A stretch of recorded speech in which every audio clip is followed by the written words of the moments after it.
स्वागतम। जैसे कि अपन ने पिछली कक्षा में पढ़ा कि वर्ण के बारे में, वर्ण किसे कहते हैं। आज अपन पढ़ेंगे वर्ण उच्चारण विस्तार। आज अपन क्या पढ़ेंगे? वर्ण उच्चारण विस्तार।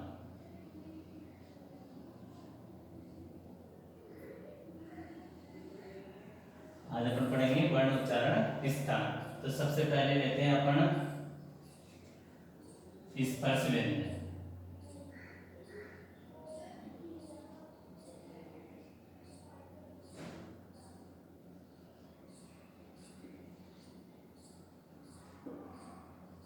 स्पर्श व्यंजन जैसे कि अपन ने पिछली कक्षा में पढ़ा कि सबसे पहले क वर्ग आता है, उसके बाद में च वर्ग आता है, इसके बाद में ट वर्ग आता है, ट वर्ग के बाद में ट वर्ग आता है और इस ट वर्ग के बाद में प वर्ग आता है। अपन ने पढ़ा है कि सबसे पहले क वर्ग आता है, क वर्ग के बाद में च वर्ग आता है, च वर्ग के बाद में ट वर्ग आता है, ट वर्ग के बाद में त वर्ग आता है और त वर्ग के बाद में प वर्ग आता है। च वर्ग का अर्थ है क, ख, ग, ग, है ना। और ये व्यंजन है, इसमें अभी स्वर मिले हुए नहीं है, ये सारे आधे होंगे। च वर्ग का अर्थ है च, छ, ज, ज, है ना।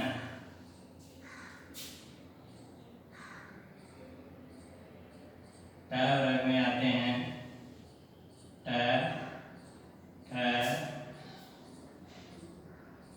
ड, ढ, है ना। ट वर्ग में आते हैं ट, ठ, द, द,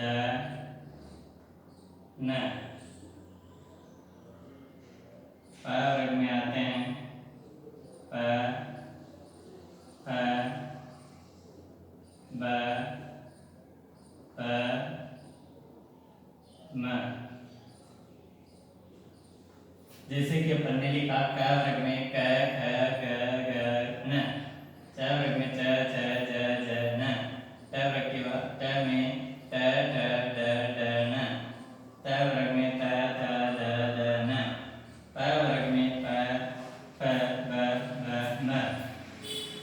अब अपन देख रहे हैं कि सबसे पहले क वर्ग आया, उसके बाद में च वर्ग आया, च वर्ग के बाद में ट वर्ग आया, ट वर्ग के बाद में त वर्ग आया, त वर्ग के बाद में प वर्ग आया। अब अपन चर्चा करते हैं इसके वर्ण उच्चारण स्थान के बारे में। तो जैसे कि इनका सीरियल है, वैसे ही अपन इनके वर्ण उच्चारण स्थान जो अपनी जो मुख से निकलती है प्राण वायु, वो कहाँ कहाँ स्पर्श करती है।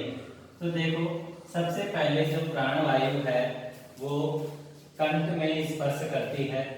सबसे पहले कहाँ स्पर्श करती है? कंठ में। कंठ के बाद में वह तालु, जो अपने मुंह के अंदर एक छोटी जीभ लटकी हुई रहती है, वो कहलाती है तालु।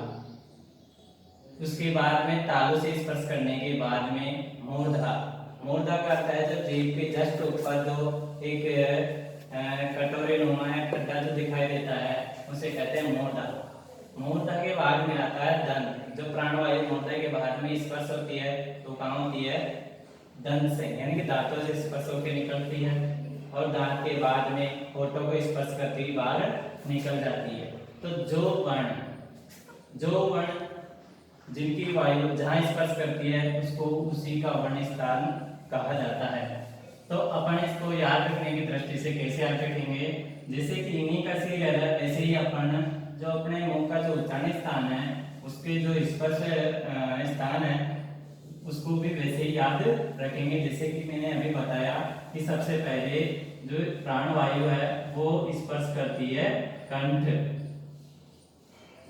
कहाँ स्पर्श करती है? कंठ में, तो ये कंठ कहलाएंगे। कंठ के बाद में कहाँ स्पर्श करती है? तालु में, तो ये तालु वर्ण कहलाएंगे। तालु के बाद में जो प्राणवायु है वह कहाँ स्पर्श करती है? मूर्धा के, तो ये मूर्धा वाले कहलाएंगे। मूर्धा के बाद में जो प्राणवायु है वो दांतों से स्पर्श करती है, तो ये वर्ण वर्ण कौन से कहलाएंगे? दंत कहलाएंगे। दंता बोल दे। दंता के बाद में जो प्राणवायु है वो ओष्ठ,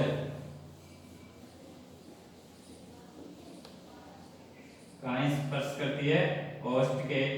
तो इससे अपने को यह पता चला कि सबसे पहले प्राणवायु कंठ को स्पर्श करती है और इधर सबसे पहले क्या वर्ग आता है, तो कंठ को स्पर्श करने वाले क्या वर्ग कहलाएंगे।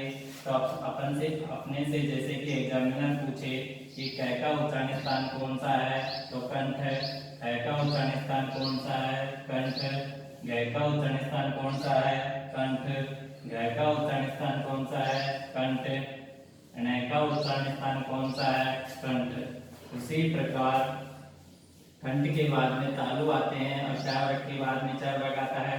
तो अपने इसको जैसे कि इनके सीरियल वाइज याद करते हैं उसी प्रकार अपने को इनके सीरियल वाइज याद करना होगा। जैसे कि तालु में जैसे च का उच्चारण स्थान तालु, ज का उच्चारण स्थान तालु, ज का उच्चारण स्थान तालु। उसी प्रकार मूर्धा तीसरे नंबर पे आती है मूर्धा। तो मूर्धा के उच्चारण स्थान कहलाएंगे। जैसे ट का उच्चारण स्थान मूर्धा, ठ का उच्चारण स्थान मूर्धा, ड का उच्चारण स्थान मूर्धा, ड का उच्चारण मूर्धा और न का उच्चारण स्थान मूर्धा।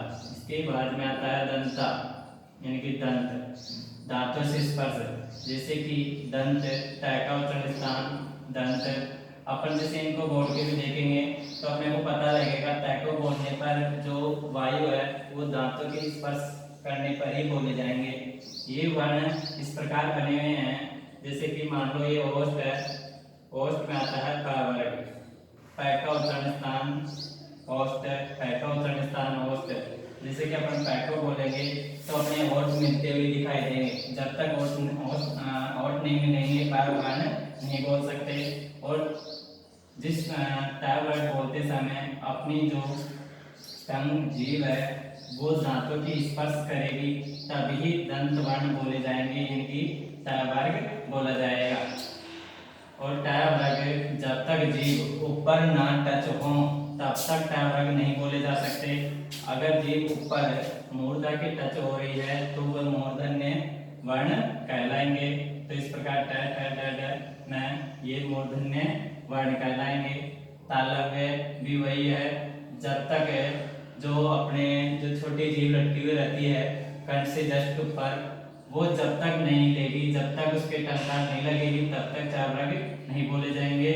उसी प्रकार से क वर्ग भी कंठ से बोले जाएंगे जब तक प्राणवायु जो अपने जो मुख्य स्थान है कंठ, जब तक अगर कंठ खराब होने पर ये वर्ण नहीं बोले जा सकते हैं। जिनका उच्चारण स्थान कौन से कहलाएंगे?